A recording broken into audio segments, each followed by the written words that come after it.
ఇక్కడ దక్షారామం గురించి ఇక్కడ ఉన్న అర్చకులే ఇలా చెప్తే వచ్చిన భక్తులకి అసలు నిజం ఎలా తెలుస్తుంది అని నేను ఒక అర్చకుడికి చెప్పాను కూడా. తప్పయా, నువ్వు అలా చెప్పకూడదు, నీకు తెలిస్తే తెలిసినట్టు చెప్పు, నీకు తెలియకపోతే తెలియనట్టు చెప్పు, తెలిసి తెలియని మాటలు చెప్పి భక్తుల భక్తి పాడి చేయవద్దని కామరాజు గారి ప్రత్యక్ష సాక్ష్యం నాతో ఆ రోజున వచ్చి.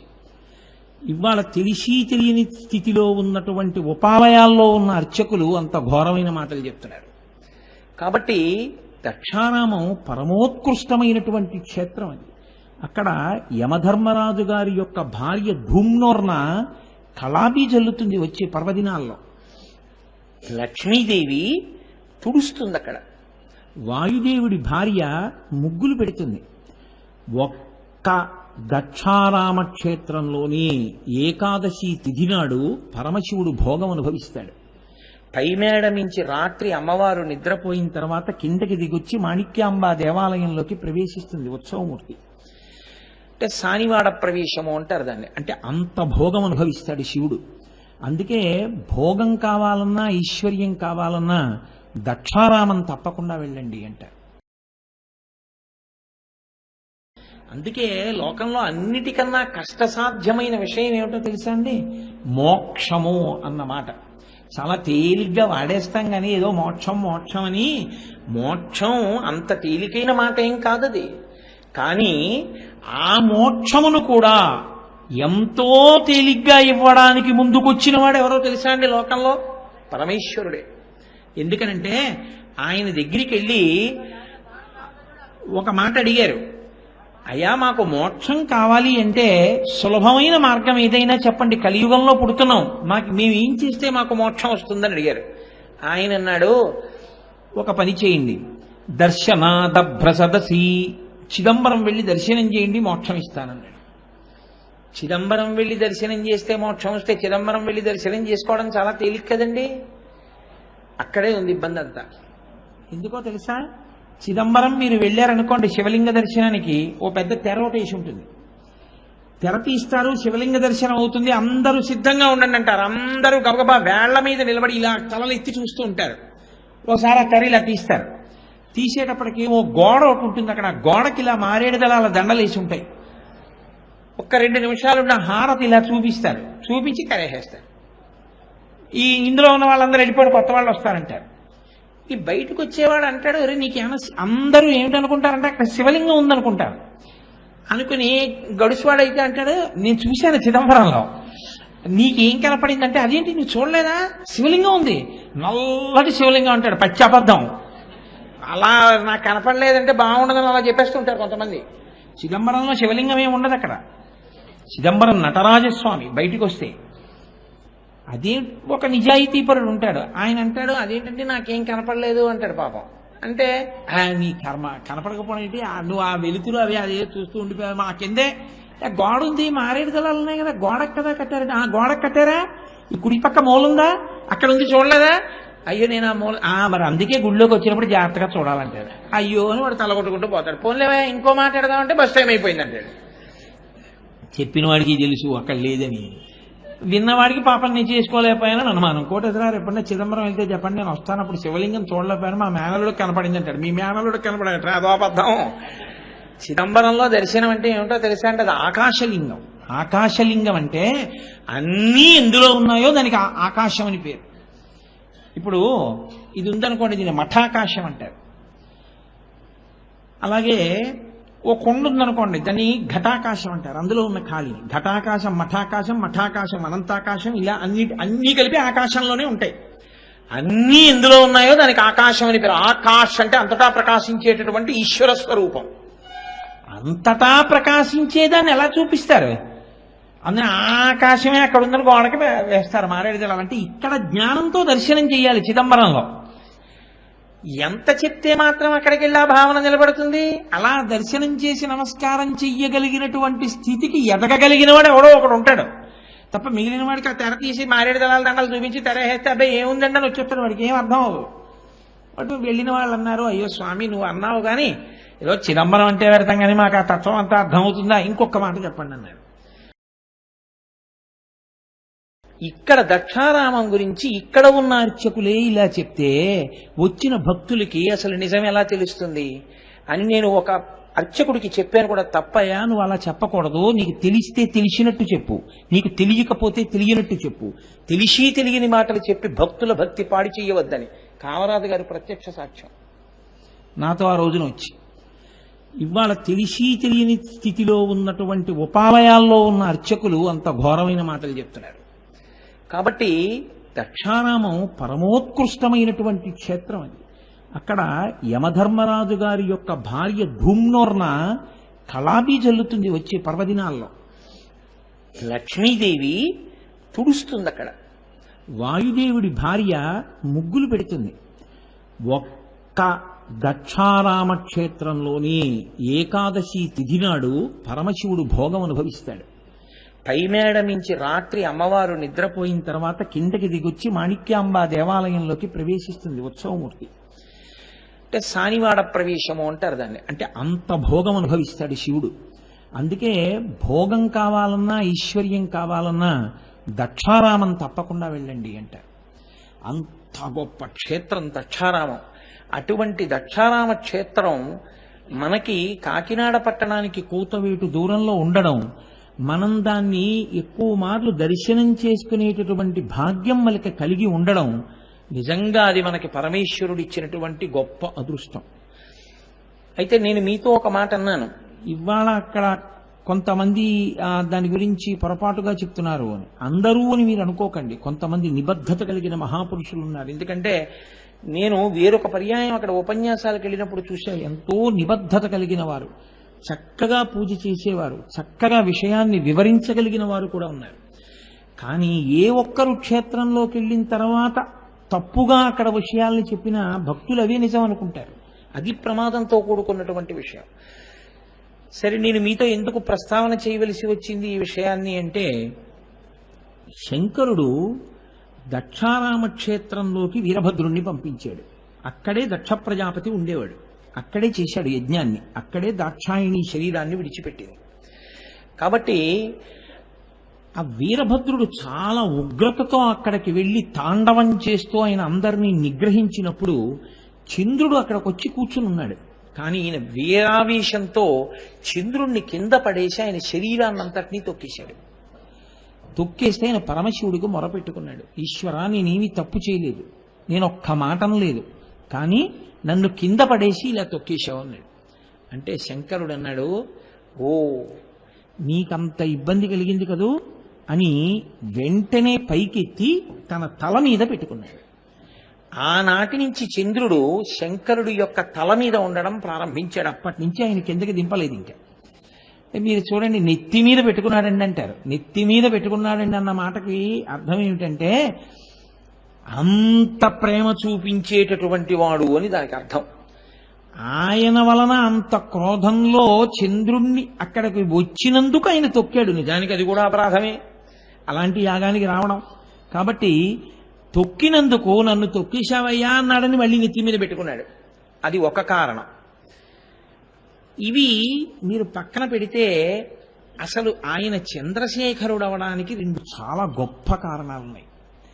ఇవి చంద్రశేఖరుడు ఎందుకయ్యాడు అన్నది మీరు ముందు తెలుసుకుని దాని వెనక ఉన్న తాత్విక విచారణగా ఈ మిగిలిన రెండు కారణములను అనుసంధానం చేసుకోవాలి. ఎప్పుడైనా చంద్రశేఖర అన్నప్పుడు ఆ చంద్రవంక చూసినప్పుడు మీరు జ్ఞాపకం పెట్టుకోవలసిన విషయాలు అప్పుడు వస్తాయి, మిగిలిన రెండు.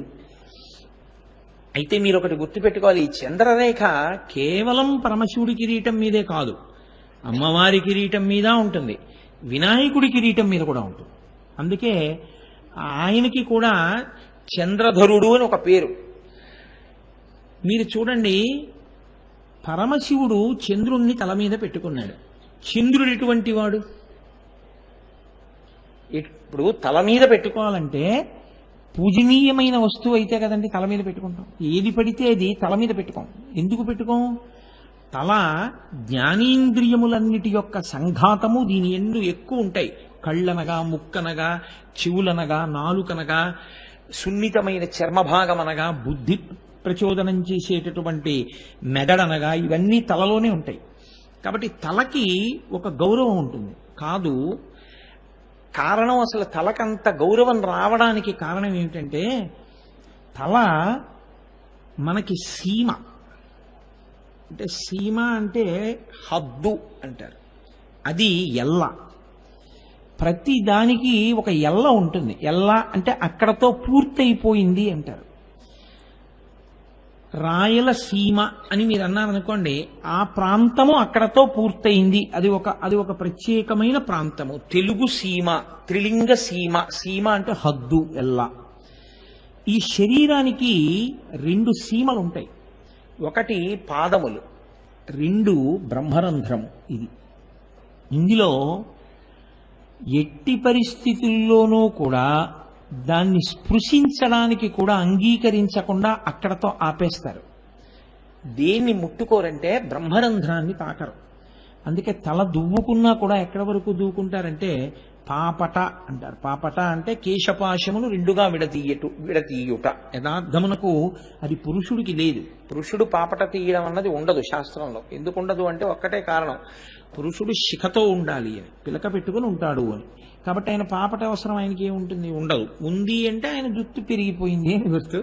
దాన్ని సరే విచారణ చేయవద్దు, వదిలిపెట్టేయండి. కాబట్టి స్త్రీకి మాత్రమే పాపట.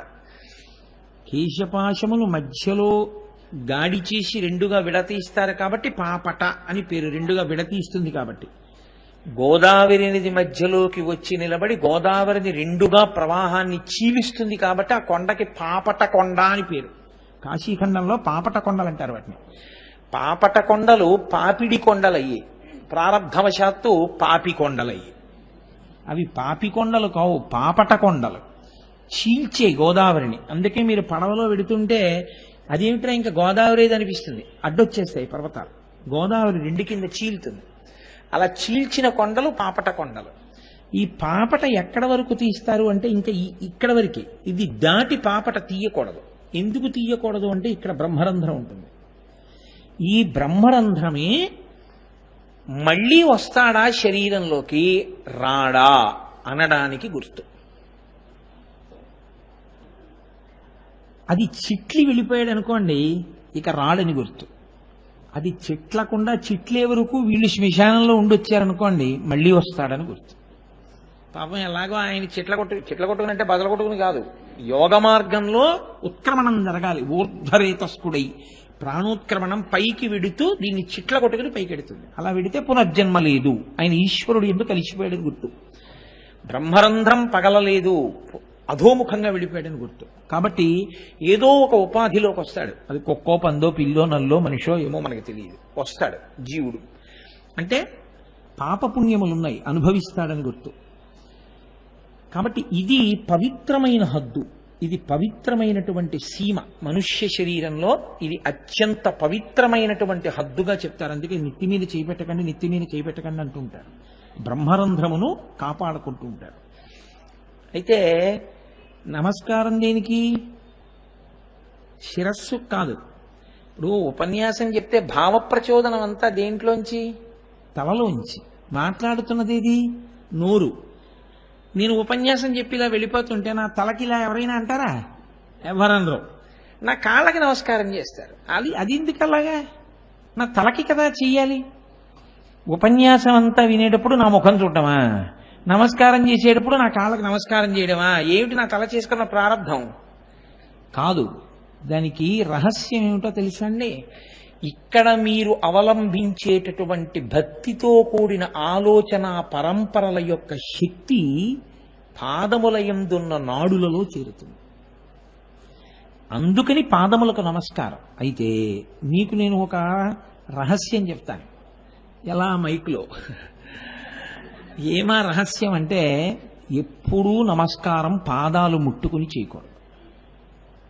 పాదాలు ముట్టుకుని చేస్తే ఎక్కువగా మీ తేజస్సే క్షీణించిపోయే అవకాశం ఉంటుంది. కాబట్టి పాదములు ముట్టుకుని ఎప్పుడూ నమస్కారం చేయకూడదు. అసలు చాలా శ్రేష్టమైన మార్గం మీకు చెప్తున్నాను. ఇంకా అంతకన్నా లోతుగా చెప్పాలి అంటే ఒక్క గురు శిష్య సంప్రదాయంలో ఎప్పుడైనా చెప్పవలసి ఉంటుంది అంతే. కాబట్టి పాదములను స్పృశించి నమస్కారం చేయకూడదు. పాదములకు దూరంగా ఉండి నమస్కారం చేయాలి. అలా నిలబడితే దాని ముందున్నటువంటి నేలకి నమస్కారం చెయ్యాలి తప్ప పాదములు ముట్టుకుని నమస్కారం చేయడం ఎప్పుడూ మంచిది కాదు. పాదములు ముట్టుకోవడానికి మీ తల ఆ పాదముల దగ్గర వంగితే ఆయన ఏం చేస్తారు? ఇలా చూస్తారు, అరేరేరే ఎంత వంగి నమస్కారం చేశాడరా అని బుత్తినే పుచ్చుకోకూడదుగా. మీరు నమస్కారం చేస్తే ఏమవుతుందో తెలుసా అండి?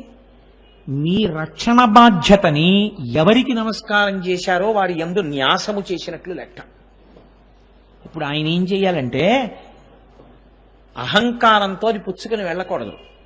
ఆయన ఈశ్వరుణ్ణి ప్రార్థన చెయ్యాలి. ఆయుష్మాన్ భవ శివో రక్షతు, అమ్మా మిమ్మల్ని శివుడు రక్షించుగాక అని మంగళకర వాక్కు పలికి వెళ్ళాలి. అదేం చేస్తుంది? రాబోయే ప్రమాదం నుంచి గట్టెక్కిస్తుంది. అందుకని పెద్దల ఆశీర్వచనం తీసుకోండి, పెద్దల ఆశీర్వచనం తీసుకోండి అంటారు. వెళ్ళి ధ్వజస్తంభంలో నిలబడితే చేస్తారు ఆశీర్వచనం? నమస్కారం చేస్తే చేస్తారు. నమస్కారం ఎందుకు చేస్తారంటే వినయంతో వంగి మీ రక్షణ బాధ్యతని అవతల వారి యందు న్యాసం చేసి వారి ఉపాసన శక్తితో కూడిన వాక్కు వలన మీరు రక్షణ పొందుతారు. అది ప్రయోజనమును పొందడమే తప్ప మనం ఏదో చేతకానితనంతో ఆయన కాళ్ళ మీద పడిపోయామని మీరు అనుకోకూడదు ఎప్పుడును. అది అందుకే నమస్కార వైశిష్ట్యము అంత గొప్పది. అన్ని వేళలా నమస్కారం ఒకలా ఉండదు. నమస్కారం ఒకటి, అభివాదము ఒకటి, ప్రణిపాతము ఒకటి, వందనము ఒకటి. ఇవన్నీ మళ్ళీ మారిపోతాయి, అన్ని ఒకటి కాదు. ఇప్పుడు మళ్ళీ నేను అవన్నీ ఏమి చెప్తూ కూర్చుంటే ఇంకా శివాష్టోత్తరం ఏం చెప్పను. కాబట్టి తల చాలా ఉత్కృష్టమైనటువంటి స్థానం. ఇంత ఉత్కృష్టమైన స్థానం మీద కూర్చోబెట్టుకున్నాడు అంటే పాదముల ముందు అంత గట్టిగా పడిపోయాడు. అంత గట్టిగా పడిపోవడము అంటే ఏమిటి? మనసులో అంత చిత్తశుద్ధితో పట్టుకున్నాడు శివుణ్ణి. ఇప్పుడు ఆయన తీసుకొచ్చి ఎక్కడ పెట్టుకున్నాడు? తల మీద పెట్టుకున్నాడు. ఆ సీమ లోకమునకంతటికీ కూడా గతులను నిర్వహించగలిగినటువంటి సీమ. మిగిలిన వాళ్ళ గతి ఆ తల నిర్ణయిస్తుంది. అట్ట సర్వోత్కృష్టమైన తల మీద ఆయన ఉన్నాడు. ఇప్పుడు నాకొకటి చెప్పండి, అంత పెద్ద స్థానం ఇచ్చేటప్పుడు నిష్కళంక చరిత్రుడా అని మీరు చంద్రుడి గురించి విచారణ చేశారనుకోండి. శంకరాచార్యులు వారు శివానంద లహరిలో అత్యద్భుతమైనటువంటి శ్లోకం ఒకటి చేశారు చంద్రశేఖర అన్న నామం మీద. జడత, పశుత, కళంకిత. చంద్రుడికున్నటువంటి గొప్పతనాలు ఏమిటో ఆయన చెప్పుకుంటూ వచ్చారు. ఒకటి జడుడు, 2 పశువు, 3 కళంకుడు, 4 కుటిల చెరుడు. కుటిల చెరత్వంచ నాస్తి మయి దేవా అస్తి అది రాజమౌళే భవదాభరణస్య కిం నాస్మి కిం పాత్రం అని అడిగారు ఆయన. చాలా చమత్కారమైన శ్లోకం. ఈ శ్లోకం మీరు శ్లోకంలా చదవడం కన్నా మాట్లాడడంలా ఉంటుంది ఆ శ్లోకం. అది శంకరాచార్యుల వారి యొక్క రచనా వైచిత్రి. అన్ని శ్లోకాలు శ్లోకాల్లో ఉండవైనవి. కొన్ని శ్లోకాలు శ్లోకాల్లా చెప్పడం కన్నా నేను మీతో మాట్లాడితే ఎలా ఉంటుందో అలా చెప్తేనే శ్లోకానికి అందం వస్తుంది. ఈ శ్లోకం ఒక శ్లోకంలా చదివేయడం కన్నా అలాగే అందం చూడండి. జడత, పశుత, కళంకిత, కుటిల చరత్వంచ నాస్తి మయి దేవా అస్తి అది రాజమౌళే భవదాభరణస్య నాస్మి కిం పాత్రం. అందులో ఆయన అన్నారు, నువ్వు చంద్రుణ్ణి శిగదండగా పెట్టుకున్నావు. దేనికి పెట్టుకున్నావు? ఆయన జడుడు, పశువు, కళంకితుడు, వంకరగా ఉండేటటువంటి స్వభావం ఉన్నవాడు కాబట్టి తీసి నెత్తి మీద పెట్టుకున్నావు. నాకు అవి లేవు. ఉండుంటే నేను కూడా నీ శిగదండనై నీ నెత్తి మీద కూర్చుని ఉండేవాడిని. అదేమిటండి అలా ఉండేమిటి ఆ శ్లోకం? చంద్రుడికి అవన్నీ ఉన్నాయా? ఉన్నాయి. మీరు ఆలోచించండి. జడత, ఆయన జడుడు. ఎందుచేత నీటి నుంచి పుట్టిన వాటికి జడమని ఒక పేరు. ఎందుకంటే కరిగిపోయే స్వభావం ఉంది చంద్రుడికి. చంద్రుడు కరిగిపోయి అమృతపు చుక్కలుగా పడిపోతూ ఉంటాడు. అలా కరిగిపోయే స్వభావం ఉండి మనసు కరగచ్చు, శరీరమే కరిగిపోతుంటే జడత్వం కాదది ఇంకా. కాబట్టి కరిగిపోయే స్వభావం ఉన్నటువంటి చంద్రుడు జడుడు, నీటిలోంచి పుట్టాడు, పాలసముద్రంలోంచి. నేను అటువంటి వాడిని కాను. నా శరీరం కరిగిపోవడం ఏం లేదు. శరీరము బ్రతికి ఉండగా క్షీణించిపోవచ్చు. అంటే ఇవాళ ఉన్న పటుత్వం ఇంకొక 20 ఏళ్ల తర్వాత ఉండకపోవచ్చు. కానీ వేళ్ళు ముక్కల ముక్కల కింద ఊడి పడిపోతున్నాయి అనుకోండి, అది చాలా భయంకరమైనటువంటి వ్యాధి కదండి, కుష్ఠ వ్యాధి అంటారు. అందుకని ఊడి ఊడి పడిపోకూడదు. ఊడి ఊడి పడిపోతే జడమైపోయిందంటే, స్పర్శ లేకుండా పోతే జడమైపోతూ ఉంటుంది, ముక్కల కింద ఊడి పడిపోతూ ఉంటుంది. కాబట్టి జడత, చంద్రుడు అలా కరిగిపోతుంటాడు. పశుత, నువ్వు మనిషివా పశువా అంటారు. పశువుకి వావి వరస ఉండవు. అంతకన్నా నేను ఇంక చెప్పక్కర్లేదు ఉపన్యాసంలో. చంద్రుడు కూడా లోకంలో ఎవ్వరూ చెయ్యరాని, చెయ్యకూడని, నోటితో ఉచ్చరించడానికి కూడా అయోగ్యమైనటువంటి భయంకరాతి భయంకరమైన పాపాన్ని చేశాడు. తారాచంద్రోపాఖ్యానం మీకు అందరికీ తెలుసు. కాబట్టి ఆయన గురుపత్ని సమాగమం చేసినవాడు. పశుత, కళంకిత, మత్స ఉన్నవాడు, ఎప్పుడూ మత్స కనపడుతుంటుంది. కుటిల చరత్వంచ, ఎప్పుడూ ఓలా ఉండడం, వంకరగా ఉంటాడు. మీరు చంద్రరేఖను చూడండి, అష్టమి నాటి చంద్రరేఖలు అవి వంకరగా ఉంటాయి. వంకర టింకర స్వభావం ఉన్నవాడు. ఈ 4 ఉన్నాయి కాబట్టి నెత్తి మీద పెట్టుకున్నాడు. రాజమౌళే, అవి రాజమౌళే అంటే రాజా అన్న శబ్దం చంద్రుడికి సంబంధించింది. రాజశేఖర అంటే చంద్రుడిని ధరించిన వాడా అని. అవి నాకు కూడా ఉంటే భవదాభరణస్య, మీకు నేను ఆభరణంగా అవడానికి నాస్మికిం పాత్రం, నాకు పాత్రత ఎందుకు ఉండుండేది కాదు. నాకు కూడా 4 ఉంటే నాకు ఉండుండేది అవకాశం. అయితే చేస్తానంటారా? ఒక్కనాటికి చెయ్యను. మరి ఆ మాట ఎందుకన్నారు అంటే, అవి శివుడి నెత్తి మీద పెట్టుకుంటారన్నా చేయడానికి మీరు ఇష్టపట్టాల కాదు. అవి చేస్తే శివుడిని పెట్టుకుంటాడో పెట్టుకోడో దేవుడు ఎరుగు. ఒక్కనాటికి చేయను ఆ పనులు. జడత, అలా నేను ఉండను. పశుత, పశువుగానే బతకను. కళంకిత, కళంకంతో ఉండను. కుటిల చరత్వంచ, వంకరగా నేను ఉండను. అలా ఉంటే శివుడు పెట్టుకున్నాడు ఆ నెత్తి మీద. ఏమో అందుకు పెట్టుకుంటే పెట్టుకో, చంద్రుడు నోడిని పెట్టుకోమన్నాడు, మాకు అక్కర్లేదు. శివుడి నెత్తి మీద స్థానం ఇస్తానన్నా ఈ 4 చేయడానికి ఎవరూ ఒప్పుకోలేదు కదా. అంటే అది ఎంత ఘోరాపరాధాలవి. లోకంలో కొంచెం బాగా అపరాధం చేసిన వాడు అన్నారనుకోండి, ఆయనతో ఎక్కువగా సంఘం పెట్టుకోవడానికి ఎవరు ఇష్టపడరు. ఒకవేళ తప్పక ఏదో సంఘం పెట్టుకున్నారనుకోండి, మీకు తప్పనిసరి అయి కొంత అనుబంధం ఏదో పెట్టుకోవలసి వచ్చిందనుకోండి, రహస్యంగా పెట్టుకుంటారు. అది ప్రకటనం చేయరు, అందరికీ తెలియనివ్వరు. ఫలానా ఆయనకి వీళ్ళకి అనుబంధం ఉంది అన్న విషయాన్ని తెలియనివ్వరు లోకానికి. అలా తెలిసిందనుకోండి వీళ్ళ మర్యాద పోతుంది, అందుకని తెలియనివ్వరు. కానీ శివుడు ఏం చేశాడు? తెలియకుండా ఏ లాల్చీలోనో, వీప్ మీదో, లేకపోతే ఉత్తరీయంలోనో, లేకపోతే ఏ మోకాల కిందో పెట్టుకున్నాడు అనుకోండి, ఎవరికి తెలియదు. చంద్రుడు ఉన్నాడండి అంటారు మీరు. డుంఠి వినాయకుడి కంఠం మీద చంద్రరేఖ ఉంది. కాశీ వెళ్ళి చూడండి, మీరు కనపడుతుందేమో. చాలా కష్టం. డుంఠి వినాయకుడు అంటేనే అది కాశీలో. డుంఠి వినాయకుడు అంటే కంఠం మీద చంద్రరేఖ ఉన్నవాడు, అన్ని ముఖాల్లాగా తొండం అటువైపు కాకుండా ఇటువైపుకి తిరిగి ఉన్నవాడు. ఆయన డుంఠి వినాయకుడు. కానీ కంఠం మీద చంద్రరేఖ కనపడుతుందా? కనపడదు. ఎందుకంటే ఏనుగు కంఠం కదా, ఇలా కలిసిపోయి ఉంటుంది. ఎంతో జాగ్రత్తగా దగ్గరకి వెళ్లి నీరాజనపు వెలుతురులో చూసిన వాళ్ళకి మాత్రమే ఆ చంద్రవంక కనపడుతుంది. కాబట్టి ఆయన డుంఠి వినాయకుడు. శ్రీనాథుడు కవిత్వం చేస్తూ పౌర్ణమి నాటి చంద్రుడు కాశీపట్టణం మీద వెడుతుంటే ఆ కాంతులు డుంఠి వినాయకుడి కంఠం మీద ఉన్న చంద్రుడి మీద పడ్డాయి అన్నట్టు. కాబట్టి అలా కనపడకుండా ఎక్కడో పెట్టుకున్నాడు అనుకోండి, ఏమో శివుడికి ఆయనతో సంబంధం ఉందో లేదో ఎవరికి తెలియదు. అంటే అలాంటి వాడితో సంబంధం పెట్టుకోవడానికి ఇష్టపడక అందరిలాగే దూరంగా పెట్టడానికి సిద్ధమై ఉండేటటువంటి వాళ్ళల్లో శివుడు కూడా ఒకడు.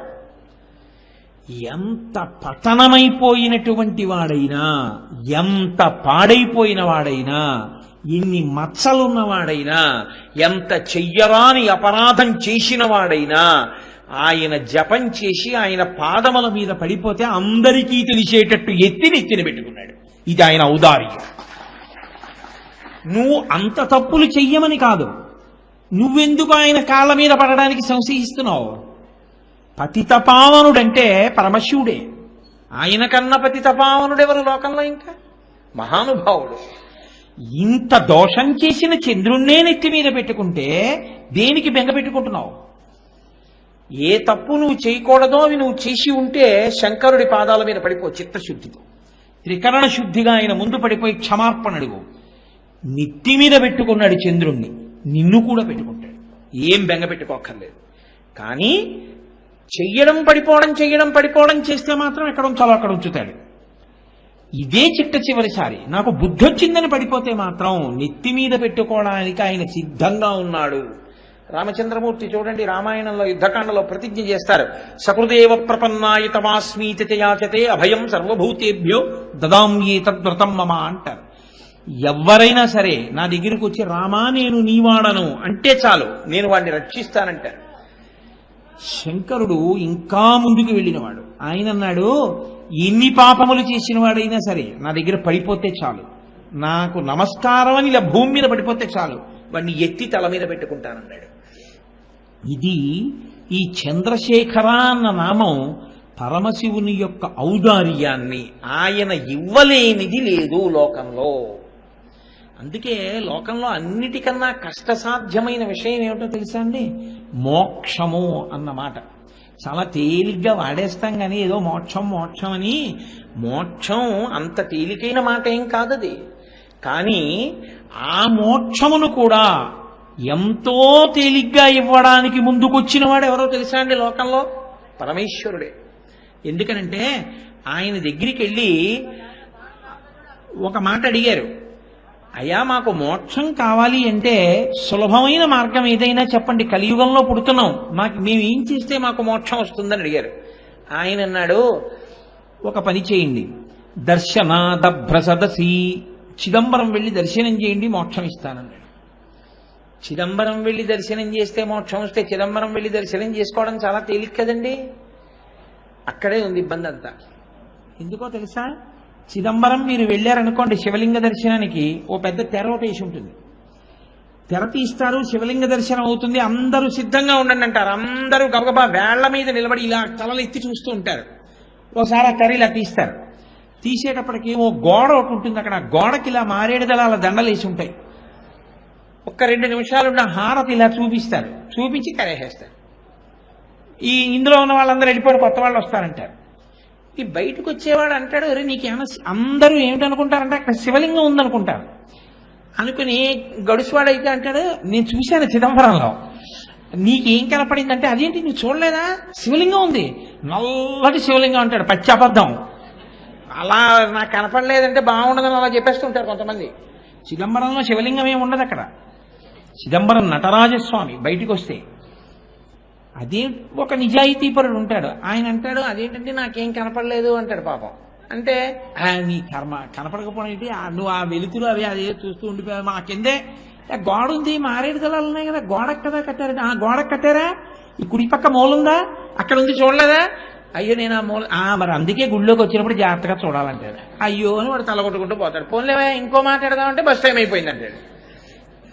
చెప్పిన వాడికి తెలుసు అక్కడ లేదని, విన్నవాడికి పాపం నేను చేసుకోలేకపోయానని అనుమానం. కోటేశ్వరరావు ఎప్పుడన్నా చిదంబరం వెళ్తే చెప్పండి, నేను వస్తాను, అప్పుడు శివలింగం చూడలేకపోయాను, మా మేనలుడికి కనపడింది అంటాడు. మీ మేనలుడికి కనపడట, అదో అబద్ధం. చిదంబరంలో దర్శనం అంటే ఏమిటో తెలుసా అంటే, అది ఆకాశలింగం. ఆకాశలింగం అంటే అన్నీ ఎందులో ఉన్నాయో దానికి ఆకాశం అని పేరు.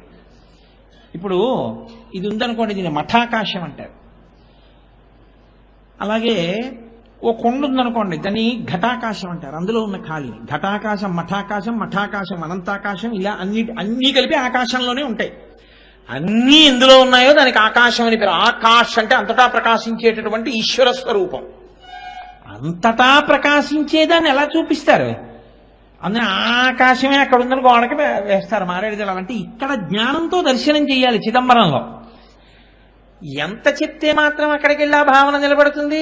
అలా దర్శనం చేసి నమస్కారం చెయ్యగలిగినటువంటి స్థితికి ఎదగగలిగిన వాడు ఎవడో ఒకడు ఉంటాడు తప్ప, మిగిలిన వాడికి ఆ తెర తీసి మారేడు దళాల దండలు చూపించి తెర వేస్తే అబ్బాయి ఏముందండి అని వచ్చేస్తాడు. వాడికి ఏం అర్థం అవ్వదు.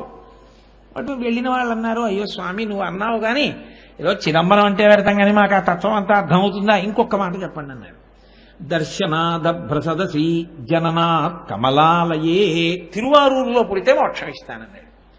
చాలా సంతోషం స్వామి, కృతజ్ఞతలని కొంచెం బయటికి వెళ్ళిపోయారు.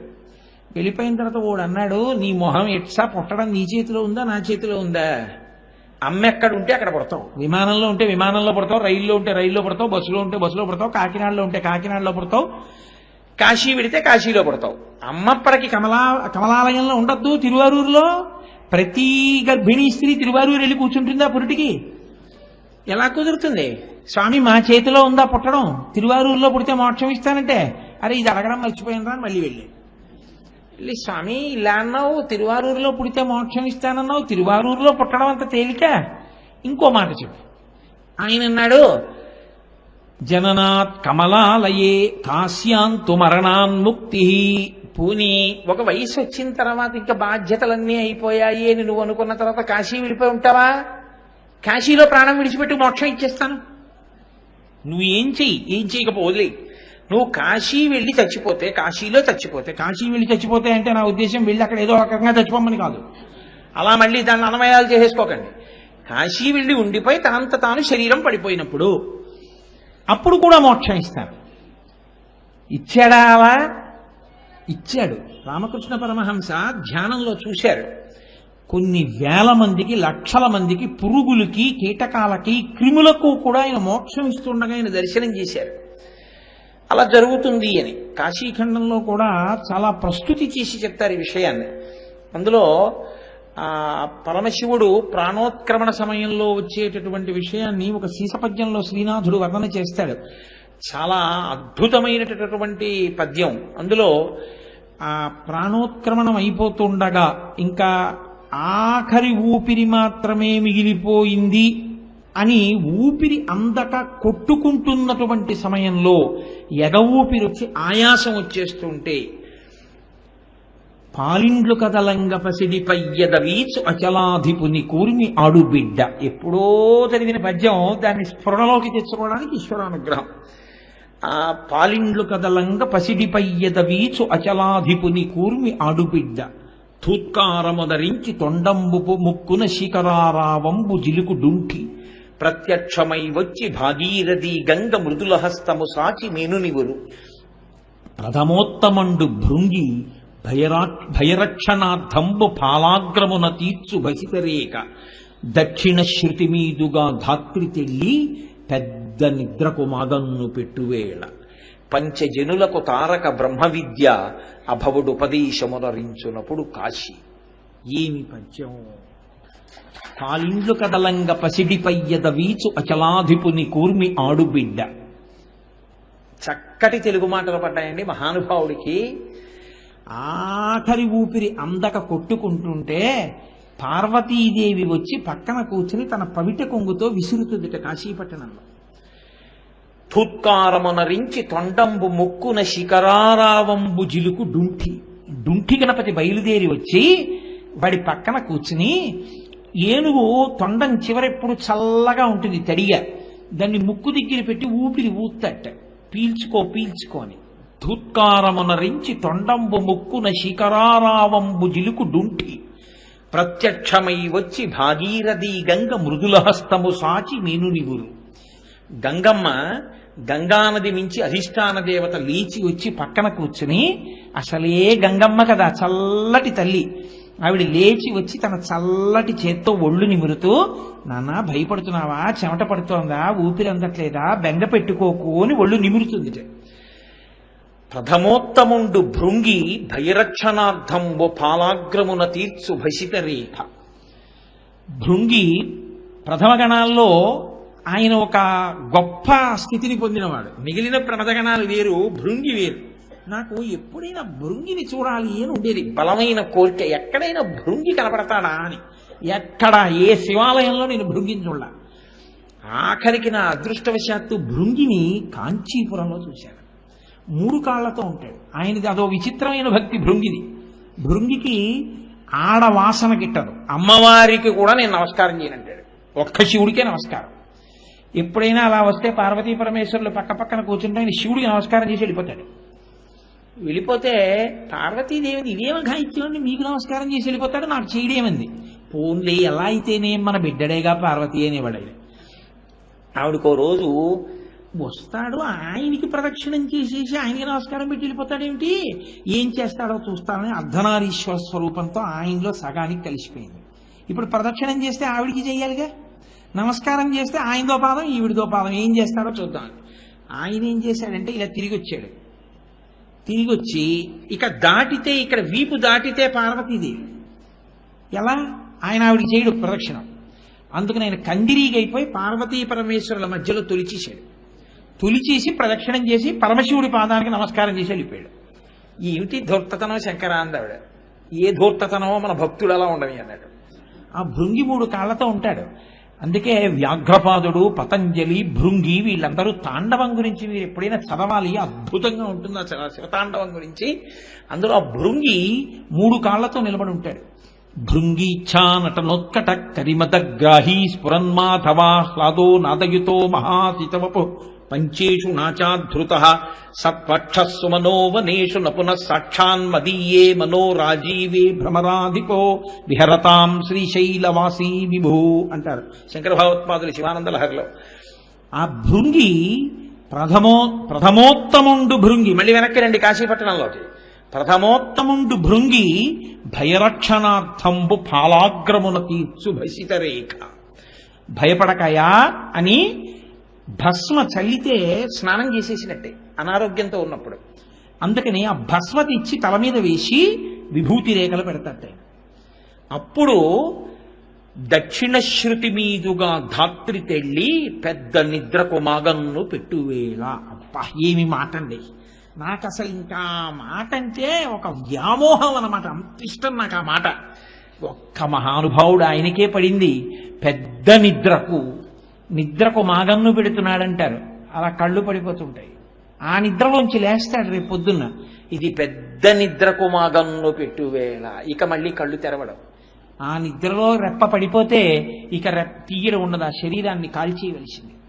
అటువంటి పెద్ద నిద్రకు మాగన్ను పెట్టువేళ కళ్ళు పడిపోతుంటే సుగంధిం పుష్టివర్ధనం పాశంచ ఘంటాం ప్రళయహుతవహం సాంకుశం వామభాగే నానాలంకారయుక్తం స్ఫటికమణినిభం పార్వతీశం నమామి. ఆ ఢమరుక చప్పుడవుతుండగా, గంటలు మోగుతుండగా, మంచి సువాసనలు వస్తుండగా శంకరుడు నడిచి వచ్చి ఆఖరి ఊపిరి తీసేటప్పుడు ఆ ప్రాణోత్క్రమణం అవుతున్న వాడి యొక్క కుడి చెవి మీదకి వంగి ప్రణవాన్ని చెప్తాటప్పుడు. ప్రణవం తారకం, ఎందుకంటే దాటించేస్తుంది ఇంకా సంసార సాగరాన్ని. రామనామం తారకం, రామనామం తారకనామం. రామనామం చెప్పినటువంటి వాడు సంసారాన్ని దాటుతాడు. ప్రణవం తారకం కాబట్టి ప్రణవం చెప్పించి ఆయన ఆఖరి ఊపిరి ప్రణవం చేసి ఆ జీవిని తనలో కలిపేసుకుంటాడు. కాశీపట్టణంలో అందుకే అన్ని లక్షల మంది వెళ్ళిపోతున్నా ఇంతమందికి శివుడు కుడి చెవిలో ఉపదేశం చేస్తుండగా రామకృష్ణ పరమహంసకి దర్శనమైంది. కాబట్టి పెద్ద నిద్రకు మాగన్ను పెట్టువేళ పంచజనులకు తారక బ్రహ్మ విద్య అభవుడుపదేశమునరించునప్పుడు కాశీ. అటువంటి మహానుభావుడైనటువంటి పరమశివుడు యోగ్యతాయోగ్యతలను కూడా విచారణ చెయ్యకుండా కాశ్యాంతు మరణాన్ముక్తి, కాశీలో చచ్చిపోతే మోక్షం ఇచ్చేస్తాను రా స్వామి నువ్వు అన్నావు. కానీ కలియుగం కొడుకు మీద, కోడల మీద, కూతురి మీద, అల్లుడి మీద, మనవల మీద, ఊరి మీద, పరిజనం మీద ఎంత వ్యామోహం. అన్నీ వదిలిపెట్టి కాశీ వెళ్ళిపోతామా? వెళ్ళిపోయి కాశీలో ఉంటామా? ఎక్కడ కుదురుతుంది? ఇంకొక మాట చెప్పండి. ఆయన అన్నాడు స్మరణాత్ అరుణాచలే. అరుణాచలాన్ని స్మరించగలవా? అరుణాచల క్షేత్రానికి వెళ్ళి, అందుకే స్కాంద పురాణంలో ఒక మాట చెప్తారు, జీవి యొక్క యాత్రని విభాగం చేస్తారు గీత గీసి. ఎలా చేస్తారంటే అరుణాచల ప్రవేశాత్ పూర్వము జీవుడు, అరుణాచల ప్రవేశానంతరము. అరుణాచల క్షేత్రానికి వెళ్ళాడా ఎప్పుడైనా? అరుణాచలం వెడితే తర్వాత జీవయాత్ర, అరుణాచలం వెళ్ళక ముందు జీవయాత్ర. అంటే అరుణాచలంలోకి వెళ్ళాలంటేనే అంత పుణ్యము, శివుని యొక్క అనుగ్రహము ఉంటే తప్ప అరుణాచలంలోకి వెళ్ళలేరు. అటువంటి అరుణాచలంలోకి నువ్వు ఒకసారి వెడితే స్మరణాత్, అంతా నువ్వు స్మరణ చేయగలవు. లేదా నువ్వు వెళ్ళకపోయినా అరుణాచల శివ అరుణాచల శివ అరుణాచల శివ అరుణ శివ అనుకోగలవు కదా. ఆ స్మరణ చేస్తే పెద్దల దగ్గర విని తలుచుకున్నా నేను నీకు మోక్షం ఇస్తాను. రోజు ఒకసారి అనుకోగలవా అరుణాచలం అరుణాచలం అరుణాచలం అని? అనుకుంటే మోక్షం ఇస్తాను. ఇది ఆయన యొక్క ఔదార్యం. ఇలా మోక్షం ఇస్తానని ముందుకొచ్చేవాడెవరుంటాడు? ఎంతమంది ఎన్నెన్ని పాపాలు చేసి ఇంకా ఎన్ని కోట్ల జన్మలెత్తవలసినటువంటి జీవులు. ఏమంటే జన్మ ఎత్తితే మీకేమిటండి అంత కష్టం అని అడగచ్చు మీరు. ఏమవుతుంది జన్మ ఎత్తితే? మనిషి కాదు తొండ, మనిషి కాదు బల్లి, మనిషి కాదు పిల్లి, మనిషి కాదు జింక, మనిషి కాదు జిరాఫీ. మీకేమిటి బాధ? మరణము బలవన్మరణము. తరిమి తరిమి చంపేస్తాయి, కొట్టి చంపేస్తాయి, కురికి చంపేస్తాయి, వల వేసి చంపేస్తారు, పొడిచి చంపేస్తారు. మీరు చూడండి, అరణ్యంలో ఒక జింక ఉంటుంది, అవి అన్నీ కలిపి గుంపుగా పచ్చగడ్డి తింటుంటాయి. ఒక పులి తరిమి తరిమి తరిమి తరిమి ముందు రెండు కాళ్ళు ఎత్తి పంజా పెట్టి కొట్టి ఆక్రమించి నోటితో పట్టుకుని పారిపోతుంది. ఒక్క మనుష్యుడు సాధన చేసి చేసి చేసి చేసి ఈశ్వరుణ్ణి స్మరిస్తూ వెళ్ళగలడు కాదు. అందుకని మనుష్య జన్మ యొక్క ఉత్కృష్టత అది. అందుకని జన్మ దగ్గర భయపడతారు కిందకి వెళ్ళడానికి. అది భక్తి కలిగిన ఉపాధి అనుకోండి, అప్పుడు ఇంకా దాంతో వచ్చిన ఇబ్బంది ఏం లేదు. పరమభక్తి కలిగినటువంటి ఉపాధి అయితే ఒక్కొక్కసారి మనుష్యుడి కన్నా అవే గొప్పవి. కొండలు లేవు, చాలా గొప్పవి ఈశ్వరుని తల మీద పెట్టుకున్నవి. భద్రాచలం లేదు, రామచంద్రమూర్తి అవతార పరిసమాప్తి తర్వాత రామచంద్రమూర్తిని తీసుకొచ్చి కూర్చోబెట్టాడు. వామాంక స్థిత జానకీ పరిలసత్కోదండ దండంకరే చక్రం చోద్భకరేడ బాహుయుగడే శంఖం శరం దక్షిణే బిభ్రాణంజలజాత పత్రనయనం భద్రాద్రి మూర్ధ్నిస్థితం కేయూరాది విభూషితం రఘుపతిం సౌమిత్రి యుక్తం భజే. వెంకటాచల పర్వతం లేదు, వెంకటేశ్వరుణ్ణి తీసుకొచ్చి కూర్చోబెట్టుకుని గోవిందమామముల్ గొంతెత్తి పాడుతూ కొండెక్కు భక్తుల గుంపులొకట తలతీసి ఇత్తుమా ఇలవేలు పంచును తల వెంట్రుకలనిచ్చు ధన్యులొకట స్వామిని దర్శించి సంతోషమాగక పరవశులకు పుణ్య పురుషులొకట భక్తి ప్రసాదంబు కన్నుల కద్దుకని స్వీకరించి పరవశులకు పుణ్య పురుషులొకట ఎచట ఎయ్యది విన్నను స్వామి మాటే సకల హృదయాల ఉండెడి స్వామి ఒకడే స్వామి నటించుచుండు ఈ శైలమందు. ఎక్కడ చూసినా గోవింద గోవింద. ఆ వెంకటాచల పర్వతం అంత గొప్పదవలా? ఒక సాలెపురుగు, ఒక పాము, ఒక ఏనుగంత గొప్పవలా? అందుకంటారు శంకర భగవత్పాదులు శివానంద లహరిలో, నరత్వం దేవత్వం నగవన మృగత్వం మశకత పశుత్వం కీటత్వం భవతు విహగత్వాది జననం సదాత్మత్వాదాబ్జ స్మరణ పరమానంద లహరీ విహారాసక్తం చేద్రు దయమిహకింతే నవపుష. నాకు ఏ శరీరం అయితే ఉందయా? మనుష్య శరీరంలో పుట్టి నేను గుడికి వెళ్ళింది లేదు, మనుష్య శరీరం పుట్టి నేను శివాష్టోత్తరం చదివింది లేదు, మనుష్య శరీరం పుట్టి 10 రూపాయలు శివాలయ పునర్నిర్మాణానికి నేను ఇచ్చింది లేదు. ఎన్ని కోట్ల రూపాయలు తినేశానో, ఎన్ని కోట్ల రూపాయలు అనుభవించేశాను. భూమి మీద ఈశ్వరుడు ఇచ్చినవన్నీ తిరియడానికి బతికానేమో, కానీ నా వల్ల లోకానికి జరిగిన ఉపకారం ఏమిటి? మనుష్య శరీరంతో పుట్టి ఈ శరీరంతో ఉండకపోయినా ఒక సాలెపురుగు నయం గూడు కట్టి శంకరుణ్ణి సేవించుకుంది. కాబట్టి శంకర, నేను మనుష్య శరీరం ఇమ్మని అడగను. ఏ శరీరం అయినా పర్వాలేదు, నీ పాదముల యందు భక్తి కలిగిన శరీరం అయితే చాలన్నా. నిజంగా శంకరులకు ఆ ప్రారంధం మన కొరకు. అది శంకర భగవత్పాదుల యొక్క సాహిత్యం అంటే అలా ఉంటుంది. మహానుభావుడు ఒక శ్లోకం చేస్తే అలా ఉంటుంది. కాబట్టి ఇప్పుడు చంద్రశేఖర, మీకేమర్థమైంది ఆ నామం?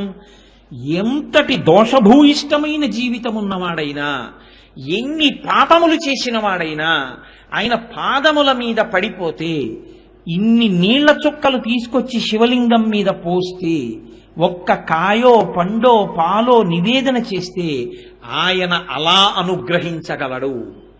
కాబట్టి నేను మోక్షమును హద్దుగా చెప్పుకుంటూ ఎందుకు వస్తున్నానో తెలుసా అండి? ఇంకా దాన్ని మించినటువంటి గొప్పది ఇంకోటి లేదు మీకు ఇవ్వడానికి. లోకంలో ఇవ్వడము అంటూ వస్తే ఇంకా చాలా గొప్పది అని చెప్పవలసింది ఏదైనా ఉంటే మోక్షం ఒకటే. మోక్షమే అంత తేలికగా అంత సులభంగా ప్రసన్నుడై ఇచ్చేవాడు మీకు ఇతరములు ఇవ్వడని మీరు ఎందుకు అనుకుంటున్నారు? విశ్వాసం ప్రధానం.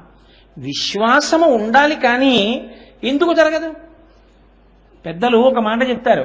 శ్రీశైలం వెళ్ళి ఆ నువ్వులు వేసి నందిని తిప్పుతారు, చరణంది అంటారు, చరణందిని తిప్పుతారు. ఇప్పుడే పూర్వకాలంలో శివాలయాలన్నిటిలోనూ స్థిరనంది చరణంది అని రెండు ఉండేవి. స్థిరనంది కదలదు, చరణంది కదులుతుంది, అటు ఇటు తిప్పుతారు దాన్ని. ఎందుకు పెడతారంటే, ప్రతి ఊళ్ళో శివాలయంలో చరణంది ఎందుకు పెడతారంటే, పూర్వం ఇంత వైద్య సదుపాయం లేదు. బిడ్డ అడ్డం తిరిగితే గబుక్కుని ప్రసవం ఏ రాత్రి వేళో ఏ తుఫాన్లోనో ప్రసవం అవుతూ ఉంటే వైద్య సహాయం అందించడం కష్టమైతే శివుడి వంకే ఎప్పుడూ చూసేటటువంటి నంది పవిత్ర దృష్టి కలిగిన వాడు గబగబా శివాలయం తలుపులు తెరిపించి నువ్వులు వేసి గర్భిణీ స్త్రీ ఎక్కడ కష్టపడుతోందో ఆ ఇల్లు ఉన్న దిక్కు వైపుకి చరణందిని తిప్పేవారు. తిప్పితే ఆవిడికి సుఖప్రసవం అయి పిల్లలు పుడుతుండేవారు. విశ్వాసమునకు సంబంధించిన విషయం భక్తి అన్నది. ఇవన్నీ నిరూపిస్తారా అంటే కాదు, నీకు ఆ విశ్వాసం ఉందా, జరుగుతుంది. అందుకే శ్రీశైలంలో చాలా మంది వెళ్ళి చరణందికి నువ్వులు వేసి తిప్పుతున్నారు. తిప్పి అలా ఓసారి చూస్తున్నారు, చూసి ఆ శిఖరం వంక చూసి దిగిపోతున్నారు. ఎందుకు చూస్తున్నారు మీ అందరు ఇక్కడి నుంచి అని అడిగారు అనుకోండి, శ్రీశైల శిఖరం దృష్ట్వా పునర్జన్మ న విద్యతే. ఇక్కడి నుంచి శ్రీశైల శిఖరాన్ని చూస్తే పునర్జన్మ లేదు. ఈ మాట అందరూ చెప్పుకుంటూ దిగొస్తున్నారు.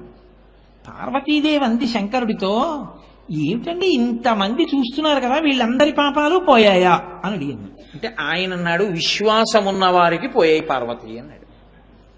అంటే ఇందులో విశ్వాసం ఉన్నవారు లేరని మీరు అనుకుంటున్నారా అన్నాడు. నేను అనడం ఎందుకు, నీకు చూపిస్తాను రా అని ఒక వృద్ధ బ్రాహ్మణ వేషంలో వచ్చాడు. ఆవిడ ఒక వృద్ధ బ్రాహ్మణిగా వచ్చింది. ఆయన ప్రాణోత్క్రమణం అయిపోతున్న వాడిలా భార్య ఒళ్ళో పడిపోయి వెక్కుతున్నాడు. ఆవిడ ఏడుస్తూ అరుస్తోంది, అమ్మా ఎవరైనా ఒకరు వచ్చి నా భర్తని ముట్టుకుంటే నా భర్తకి ప్రాణం లభిస్తుంది అంటే గబగబా వచ్చి ముట్టుకోపోయారు.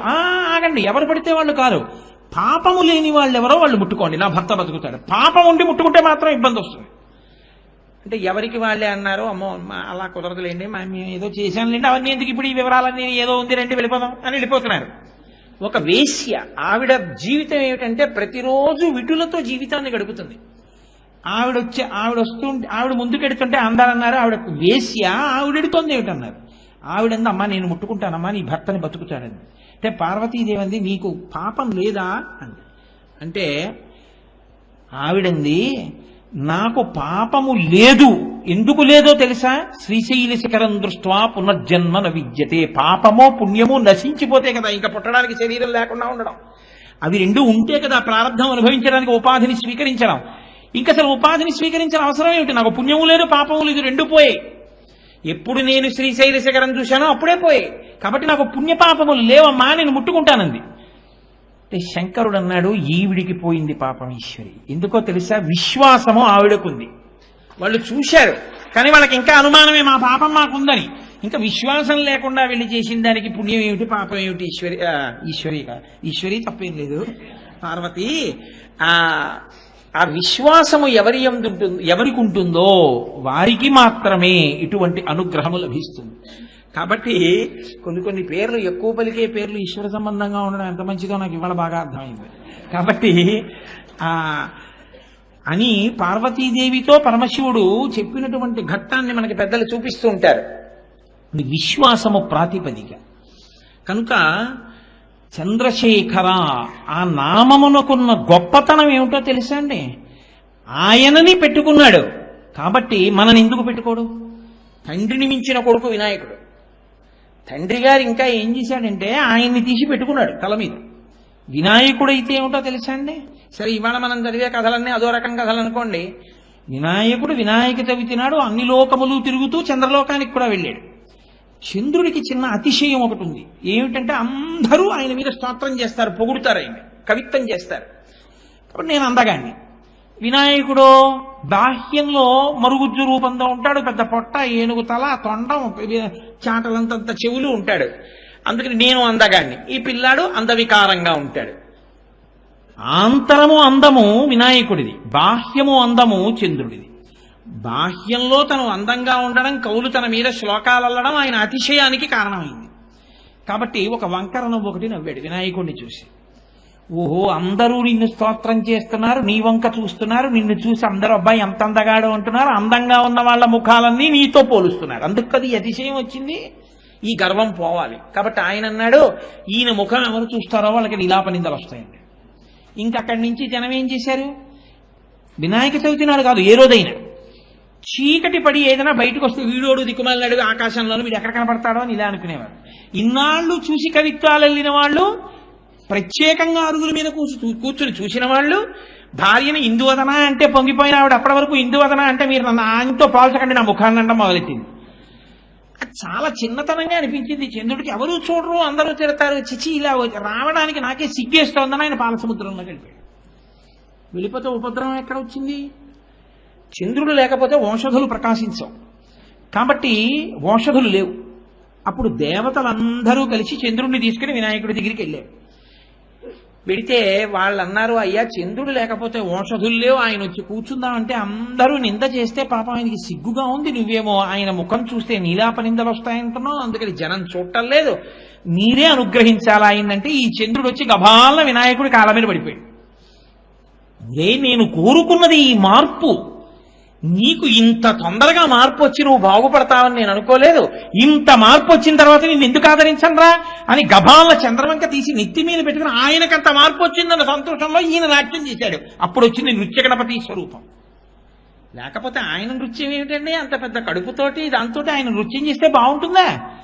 అంటే లోపల ఆనందం అవధులు పట్టకపోతే నేను నాట్యం చేస్తే బాగుంటుందా బాగుండదా అని చూసుకోకుండా నర్తించేశాడు ఆయన. అంటే ఆయన ఎంత ప్రసన్నుడో చూడండి వినాయకుడు. ఆత్మావై పుత్రనామాసి, తండ్రి గారు ఎంత గొప్పవాడో కొడుకు కూడా అంత గొప్పవాడు. అందుకే మూకశంకర్లు అంటారు, హేరంబేచ గుహేచ హర్షభరితం వాత్సల్యం అంకూరయన్ అన్నారు. అమ్మా నీ అదృష్టం అమ్మా అలాంటి కొడుకు. హేరంబీచ, హేరంబుడు అంటే ఎప్పుడు తండ్రి పక్కన ఉండే కొడుకు. కొడుకు ఉండడం ప్రధానం కాదు, తండ్రి పక్కన ఉండడం ప్రధానం. తండ్రి పక్కన కొడుకు లేడనుకోండి, పాపం ఆయనకి అంతే అదృష్టమే ఉంది. వినాయకుడు ఎప్పుడూ నాన్నగారి పక్కన ఉంటాడు. సుబ్రహ్మణ్యుడు మళ్ళీ అలా ఉండడండో, ఆయన అప్పుడప్పుడు అలిగి అక్కడికి ఇక్కడికి వెళ్ళిపోతున్నాడు. దండపాణి అని ఓసారి ఏదో పండుగ లేదని పాపం వచ్చి అక్కడికి వెళ్ళిపోయి స్వామి మలాయి అని అక్కడ కూర్చున్నాడు. అంటే శంకరుడు వెళ్ళాడు, నీకు ప్రణవానికి అర్థం చెప్తానన్నాడు. అయితే చెప్పు అన్నాడు. వినేవాడు కింద కూర్చోవాలి, చెప్పేవాడు పైన కూర్చోవాలి, కింద కూర్చో చెప్తానన్నాడు. అంటే కూర్చున్నాడు. ఆయన కూర్చుంటే చెప్పాడు, చాలా బాగా చెప్పామన్నాడు. తండ్రి కొడుకు చేతిలో ఓడిపోవడం అదో పట్టాభిషేకం. కాబట్టి అంత గొప్ప స్థితి. అసలు ఆ శివ కుటుంబం అటువంటిదండి, అద్భుతం. కాబట్టి పొంగిపోతారు మూకశంకరులు. కాబట్టి వినాయకుడు కూడా తండ్రిలాగే చంద్రరేఖని ధరించి నృత్యం చేశాడు. కాబట్టి చంద్రశేఖర ఈ నామం ఆయన సౌలభ్యాన్ని చెప్తుంది. పట్టుకుంటే నీకు గట్టిగా పట్టుకోవడం అలవాటైతే ఆయన నిన్ను విడిచిపెట్టాడు, నెత్తి మీద పెట్టుకుంటాడు తీసుకుని. అందుకే పూర్వం ప్రతి 10 పేర్లలో ఒక పేరు చంద్రశేఖరతో ఉండేది. చంద్రశేఖర శాస్త్రి, చంద్రశేఖర్ రెడ్డి, చంద్రశేఖరరావు. చంద్రశేఖర లేకుండా ఉండేది కాదు. ఇప్పుడంటే మనకు అబ్బో తుస్సు బుస్సు కస్సు నస్సు ఏవో పిచ్చి పేర్లు.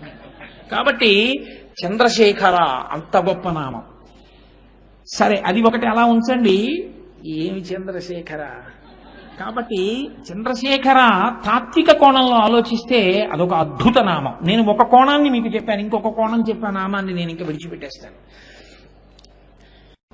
రోజు ప్రారంభం దేనితో? చంద్రుడి యొక్క గతిని బట్టి నిర్ణయం చేస్తారు. తిథి నిర్ణయం దాన్ని బట్టి కదండి. శుక్లపక్షం, కృష్ణపక్షంలో తిథులు.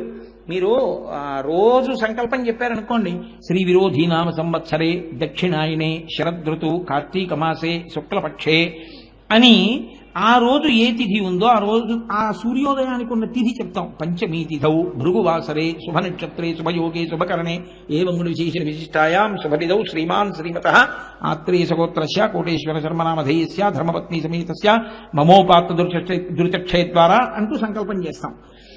అందుకని చంద్రుని యొక్క కళలని బట్టి శుక్లపక్ష కృష్ణపక్షములలో తిథులు వస్తాయి.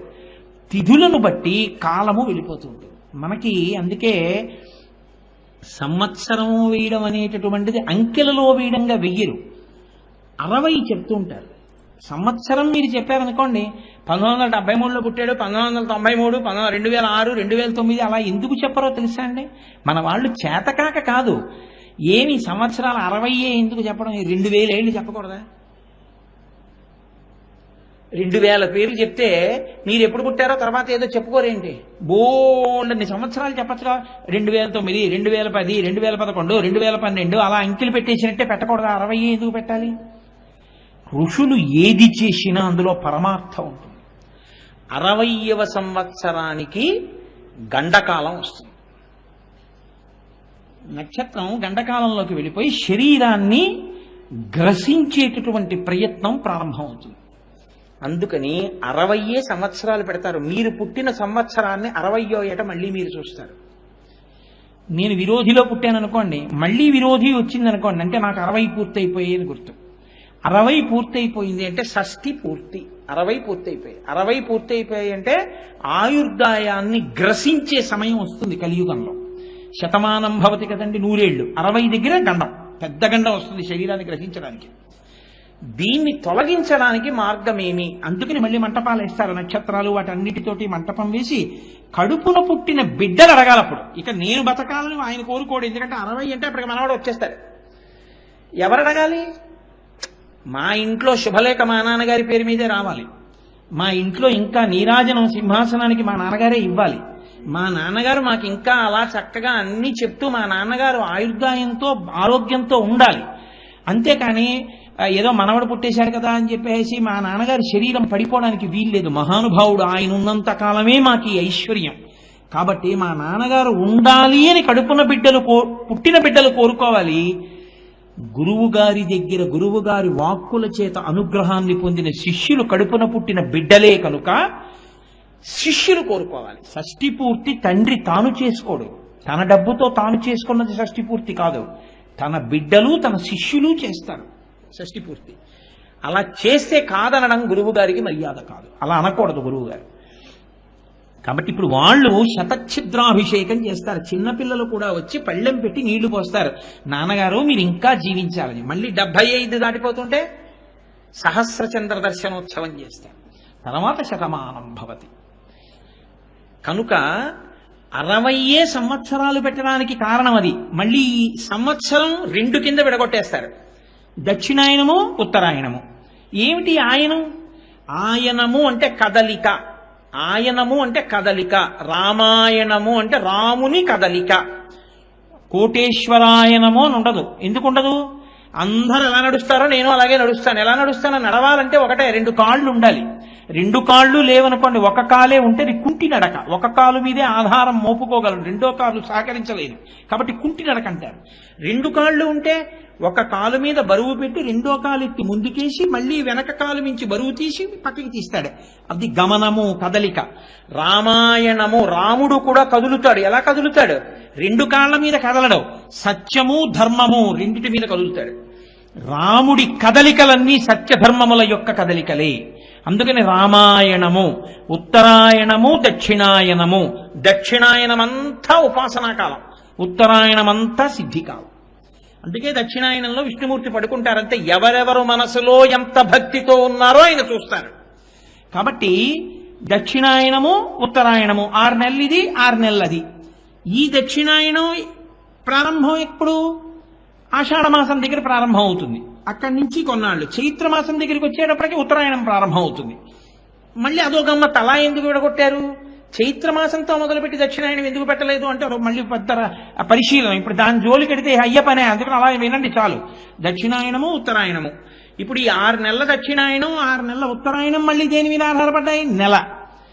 నెల దేని మీద ఆధారపడింది? 2 పక్షాలు, కృష్ణపక్షం, శుక్లపక్షం. 2 పక్షాలు దేని మీద ఆధారపడ్డాయి? చంద్రుడి యొక్క కళలు తగ్గడం, కళలు పెరగడం. ఇప్పుడు కాలము కదలిక దేని మీదకి వచ్చి నిలబడింది? చంద్రుడి మీద నిలబడింది. ఇప్పుడు ఆ చంద్రుడు పరమశివుడికి ఆభరణం, సిగదండ. అంటే కాలములో జీవులన్నీ పడిపోతాయి. అన్ని జీవులు పడిపోతుంటే పడకుండా నిలబడగలిగిన వాడెవరు? ఆయన ఒక్కడే. ఆయన పడడం, ఆయన మృత్యుంజయుడు. ఇవన్నీ పడిపోతుంటే లయమైపోతుంటాయి. మళ్ళీ కొత్త బొమ్మలు చేసి మళ్ళీ తీసుకొస్తుంటాడు సృష్టి. వాటిని కొంతకాలం ఉంచుతాడు. స్థితి, డేట్ ఆఫ్ బర్త్కి డేట్ ఆఫ్ డెత్కి మధ్యలో ఉన్నది స్థితి అని మనం అనుకుంటాం. భాగవతం చమత్కారమైన మాట చెప్పింది. జీవితం అనగా ఏమి అన్నదానికి ఏం చెప్పిందో తెలుసా అండి? నీవు చేసిన సంకల్పములలో సిద్ధించినప్పుడు నువ్వు పొందిన సుఖము ప్లస్ నీవు సంకల్పములు చేసినప్పుడు తీరనప్పుడు నువ్వు ఏడ్చిన ఏడుపు ప్లస్ సంకల్ప వికల్పములు కలగడానికి అవకాశం లేకుండా నీ మనసు ఆత్మలోకి విడిపోయి పడుకున్న స్థితి ఈజ్ ఈక్వల్ టు జీవితము. అంతే. ఎంత చమత్కారం చూడండి. ఏమిటి జీవితం? రేపు మా అమ్మాయి వస్తే బాగుండు అనుకున్నాను అనుకోండి, మా అమ్మాయి వచ్చింది అనుకోండి సుఖం. మా అమ్మాయి వస్తే బాగుండు రాలేదనుకోండి దుఃఖం. కాబట్టి సుఖము ప్లస్ దుఃఖము. ఓ రోజులో అన్ని సుఖాలు ఉండవుగా, కొన్ని దుఃఖాలు ఉంటాయి. 11 అయిపోయింది, ఇంకా సంకల్పం లేదు వికల్పం లేదు, మనసు నిద్రపోయింది, ఆత్మలోకి పోయింది, ఏమీ తెలియదు, పడుకున్నాను. ప్లస్ అది ఈజ్ ఈక్వల్ టు జీవితము. కాకుండా ఇంకేమైనా ఉంది ఏంటి? ఇంకేముంది? అదే జీవితం. అలా ఉండకు. వీటిని దాటు. వీటిని దాటడము వైరాగ్యం. సంకల్ప వికల్పాతీత స్థితి యందు నిలబడగలడం. ఇది కావాలని కోరిక లేదు, ఇది ఇలా ఉందేమని దాని మీద వ్యగ్రత లేదు. అలా ఉండగలిగితే వైరాగ్యం. అంటే మనస్సు మీద ఉంటుంది వైరాగ్యం, శరీరానికి సంబంధించింది కాదు. అది చెప్పడానికి ఆ కోణంలో వస్తారు మళ్ళీ. కాబట్టి ఇప్పుడు కాలాతీతుడు, కాలమునకు ఆయన లొంగడు, కాలమాయనకి ఆభరణము. ఆయన ఎంత కాలం అనుగ్రహిస్తాడో అంత కాలము ఆ చంద్రుడు పెరుగుతూ తరుగుతూ పెరుగుతూ తరుగుతూ ఉంటాడు. ఒకప్పుడు ఆయన అంటాడు ఇక అవసరం లేదంటాడు, సమస్త జగత్తుని తనలోకి తీసేసుకుంటాడు. అప్పుడు ఇక లోకమనేటటువంటిది ఏమి ఉండదు, మహాప్రళయము అంటారు. మహాప్రళయమునందు సమస్తాన్ని ఈశ్వరుడు గ్రసిస్తాడు అంది. గ్రసించుట అంటే ఏమిటో తెలుసు? కష్టపడి చంపేయడం అలాంటి పిచ్చి పనులు కావు. గ్రసించడం అంటే ఇది పెద్ద నవలడం ఏమిటి అని చాలా తేలికగా పంటిని ఉపయోగించవలసిన అవసరం లేకుండా, అంటే మీకు బాగా నేను తేలిగ్గా చెప్పాలంటే వేసవి కాలంలో మంచి రోహిణీ కార్తిలో ఫ్రిడ్జ్లో పెట్టినటువంటి సీడ్లెస్ ఎర్రగా ఉన్న కిస్మిస్ పళ్ళు శుభ్రంగా ముచికెల నుంచి తీసేసి కడిగేసి పళ్ళెంలో వేసి మీకు ఇస్తే ఇలా పండు తీసుకుని నోట్లో వేసుకుని పంటి అవసరం లేకుండా నాలికతో అంటే టుప్పని చిట్లి తీయటి రసం వస్తే మింగేసినట్లు పెద్ద ప్రమేయం లేకుండా హేళగా చెయ్యగలిగితే దాన్ని గ్రసించుట, మింగేశాడంటే. ఈశ్వరుడు ఈ జగత్తులన్నింటినీ గ్రసించేస్తాడు. మహాగ్రాస మహాసన అనందుకు లలితా సహస్రంలో మహాగ్రాస, ఆవిడ అలా గ్రసిస్తుంది, అలా తీసుకుంటుంది శివశక్తి. కాబట్టి తత్వ పరిశీలనం చేస్తే అన్ని ఒకటిలోకే వచ్చేస్తాయి. ఈ శక్తి ఆయనది, ఆయన మాత్రం అలాగే ఉంటాడు. ఇప్పుడు దానివల్ల మీకేమిటి ఉపయోగం? ఇక మళ్ళీ కాలంలో పుట్టవలసిన అవసరం లేకుండా, రెండోది నేను అనక్కర్లా, మళ్ళీ పుట్టుక లేదు అంటే ఇంకోటి ఏమిటి లేదు, మళ్ళీ చావు లేదు కదండి. పుడితే కదా చావు, పుడితే చావు తప్ప పుట్టని వాడికి చావు ఎక్కడుంది? కాబట్టి ఎన్ని చావులు మిగిలి ఉంటాయి? ఒక్కటే చావు మిగిలి ఉంటుంది. ఈ జన్మలో చావు ఒకటే చావు, ఇదే చిట్ట చివరి చావు. అందుకే పరమశివుడి దగ్గరికి వెళ్ళి ఒక గడుసుకవి అన్నాడు, ఈశ్వరా నేను ఇదే చిట్ట చివరి నమస్కారం నీకు అన్నాడు. ఎందుకని? గత జన్మలలో నమస్కరించలేదు కాబట్టి చిత్తశుద్ధితో ఇప్పుడు పుట్టాను. ఇప్పుడు చిత్తశుద్ధితో నమస్కరిస్తున్నాను కాబట్టి ఇక నేను పుట్టాను. కాబట్టి ఇదే నా చివరి నమస్కారం. అంటే ఒక నమస్కారమే పుట్టకుండా చేయించగలదు ఆయన దగ్గర, చిత్తశుద్ధితో నిలబడగలిగితే. అంతటి సులభుడు కాలాతీతుణ్ణి నిన్ను చెయ్యగలడు, ఇక మళ్లీ పుట్టకుండా చెయ్యగలడు. పునరపి జననం పునరపి మరణం పునరపి జననీ జఠరే శయనం దిహ సంసారే బహుదుస్తారే కృపయాపారే పాహిమురారే. మళ్లీ పుట్టడం మళ్లీ చావడం, మళ్లీ పుట్టడం మళ్లీ చావడం, ఈ రెండు పెద్ద ప్రయాస. ఎంత కష్టమో! పుట్టడం ఎంత కష్టమో చావడం అంత కష్టం. చావడం ఎంత కష్టమో పుట్టడం అంత కష్టం. ఇప్పుడు నేను ఆ ప్రక్రియ అంతా చెప్పడం సాధ్యమయ్యే విషయం కాదు, కానీ అసలు పుట్టడం మీరు చదివితే వణికిపోతారు. అయ్య బాబోయ్, చావడమే తేలికేమోరా అనిపిస్తుంది. అంత కష్టం పుట్టుక. పుట్టుకలో అంత కష్టం, మరణంలో అంత కష్టం. కానీ చిత్రం ఏమిటంటే నాకెందుకు వస్తుందండి అని గడిపేస్తాడు. అసలు మీకు వేదాంతంలో చాలా విచిత్రం ఏమిటో తెలుసా అండి? The moment you accept the death sooner you become a పుణ్యపురుష. మీరు మరణము ఉంది అని అంగీకరించిన ఉత్తర క్షణంలో మీ పాప జీవనము ఆగిపోతుంది. ఎందుకో తెలుసా అండి? ఒకరికి జవాబుదారి ఇది వెళ్ళిపోతుందండి అని అంగీకరించగలిగాడు అనుకోండి, ఎస్ వెళ్తుందండి, ఇది మా తాతగారు వెళ్ళారు, మా నాన్నగారు వెళ్ళారు, ఇది కూడా వెళ్ళిపోతుంది, ఉండదు. ఇది ఏదో కొంతకాలం ఉంటుంది, ఎప్పుడూ మాత్రం ఉండిపోవడం సాధ్యం కాదు. ఇది వెళ్ళిపోతుందండి ఎప్పుడో ఒకప్పుడు. ఎప్పుడో ఒకప్పుడు వెళ్ళిపోతే ఇది పడిపోతుంది. మరి ఇందులో ఉన్న జీవుడు ఎవరి దగ్గరికో వెళ్ళి నించుంటాడు. నీకు అది ఇచ్చానుగా శరీరం, ఏం చేశావు దాంతో? ఏం చేశానని చెప్పాలి? వాక్ ఇచ్చానే, మాట ఇచ్చాను, భగవన్నామని చెప్పగలవు. ఎన్ని మాటలు చదివావు విష్ణు సహస్రం, ఎన్ని మాటలు చదివావు శివ సహస్రం, ఎన్ని మాటలు చదివావు శివాష్టోత్తరం, ఎన్ని మాటలు వెళ్ళావు గుళ్ళోకి, ఎన్ని మాటలు తలుచుకున్నావు నన్ను, ఎన్ని మాటలు ఇలా చూపించి నేనన్నావు, ఎన్ని మాటలు నేను చెప్పిన మాట దాటి ప్రవర్తించావు. ఈ పాటి దానికి నీకు మళ్ళీ ఇదెందుకు, ఇంకోటి ఇస్తున్నాను వెళ్ళు అంటాడు. అప్పుడేమైపోవాలి అన్న భయం ఉందనుకోండి, అమ్మో బాబాయ్ వాడికి లెక్క చెప్పాలి, ఎందుకు వచ్చిందండి బాబు, ఇక్కడే అక్కర్లేనివన్నీ తీసుకొస్తే వెనక పంచుకునే వాళ్ళు వేరే ఉంటారు, తర్వాత నేను పడాలి ఈ యాతనంతాను, నాకు వద్దండి అంటాడు కదండి. ఈ మనుజేశ్వరాధములకిచ్చి పురమ్ములు వాహనమ్ములు సొమ్ములు కొన్ని పుచ్చుకొని సొక్కి శరీరము వాసి కాలుచే సమ్మెటమాటలంబడక సమ్మతి శ్రీహరికిచ్చి చెప్పే ఈ బమ్మెర పోతరాదొకడు భాగవతంబు జగద్దితంబుగా. ఎవడకు కావాలి నువ్వు ఇచ్చే అగ్రహారాలు, ఎవడకు కావాలి నువ్వు ఇచ్చే బిరుదులు, ఎవడకు కావాలి నువ్వు ఇచ్చే డబ్బు, వెనక వాళ్ళు పంచుకుంటారు. నా జీవుడో అమ్ముకున్నావు కదరా అని యమధర్మరాజు గారు సుత్తులు పెట్టి కొడుతుంటే జవాబు చెప్పుకోలేక ఏడవాలి, నాకు అక్కర్లేదు, నేను ఈశ్వరుడికి ఇచ్చేస్తున్నానని సమ్మతి శ్రీహరికి ఇచ్చే చెప్పే ఈ బమిరపోతరాజు ఒకడు. పోతన గారు నేను రామార్పణం చేసుకుంటున్నాను భాగవతం, నాకు అక్కర్లేదు ఈ బిరుదులు, నాకు అక్కర్లేదు ఈ బహుమానాలు అన్నారు. అది దృఢభక్తి. అటువంటి భక్తి కలిగిన వాడు ఎక్కడికెడతాడు? ఈశ్వరుల్లోకి వెళ్ళిపోతాడు, కాలాతీతుడైపోతాడు. అందుకే చంద్రశేఖర శబ్దం లేని ప్రార్థన ఉండదు. ఏనం పాణౌ శిరసి తరుణోల్లాసమేణాంకకండం పార్శ్వే వామే వపుషు తరుణీ దృక్షుకారుణ్యలీలాం భూతిం పాలే స్మితమపి ముఖే గంగామంబక్కపర్దే బిభ్రత్ప్రేమ్నా భువనమఖిలం శ్రీగిరీశ సపాయాత్ సోమోత్తం చతురపరిషదామేష జీవాతురీశః పాశచ్ఛేత్తాపతయుగజుషాం పుల్లమల్లీనికాశః ధ్యేయో దేవ ప్రకటితవధూరూపవామాత్మభాగ శ్రీశైలాగ్రే కలతి వసతాం విశ్వరక్షాధురీణః అంటారు. విశ్వరక్షాధురీణః, ఆయన విశ్వరక్షాధురీణుడు, కాలాతీతుడు, కాలము ఆయనకు సిగదండగా అలంకరించుకున్నవాడు, కాలమును కొలవడానికి ఏదుంటుందో దాన్ని పెట్టుకున్నవాడు. అందుకే శంకర భగవత్పాదులు ఒక అమృత భాండం లాంటి శ్లోకం ఒకటి ఇచ్చారు ఈ జాతికి. ఆయుర్నశ్యతి పశ్యతాం ప్రతిదినం యాతి క్షయం యవ్వనం ప్రత్యాయాంతి గతాః పునర్న దివసాః కాలో జగద్భక్షకః లక్ష్మీస్తో యతరంగ భంగ చపలా విద్యుచ్చలం జీవితం తస్మాన్ మాం శరణాగతిం కరుణయా త్వం రక్ష రక్షాధునా.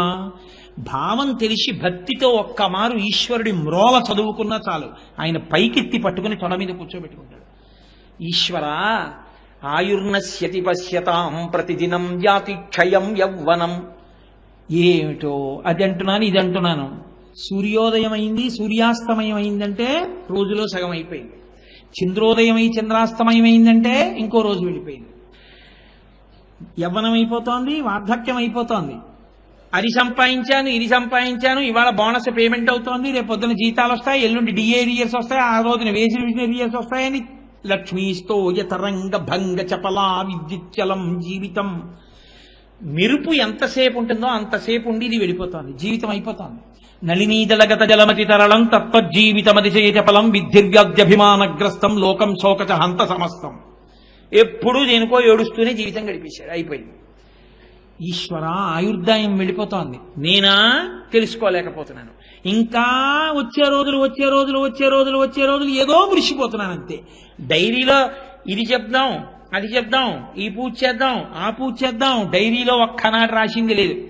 ఎప్పుడు డైరీలో పెళ్ళం పుట్టినరోజు, నా పుట్టినరోజు, మా అబ్బాయి పుట్టినరోజు, మా అమ్మాయి పుట్టినరోజు, మా నాన్నగారి తద్దినం, మా అమ్మగారి తద్దినం, లేకపోతే ఏ రోజున హనీమూన్ ఎడదాం, లేకపోతే ఊటీ ఎక్కడికి ఎడదాం, ఇంకో చోటుకి ఎడదాం తప్పించి ఈ రోజు నుంచి ఈ రోజు వరకు 3 రోజులు మౌన దీక్ష, ఈ రోజు నుంచి ఈ రోజు వరకు మౌనంగా 5 రోజుల పాటు పంచాక్షరి జపము, ఈ రోజు నాడు గోసేవ, ఈనాడు 10 మందికి నా దగ్గర ఉన్నటువంటి శాలువాలన్నీ బహూకరణ, ఇలా నేను మార్చేసిందేది నా డైరీలో.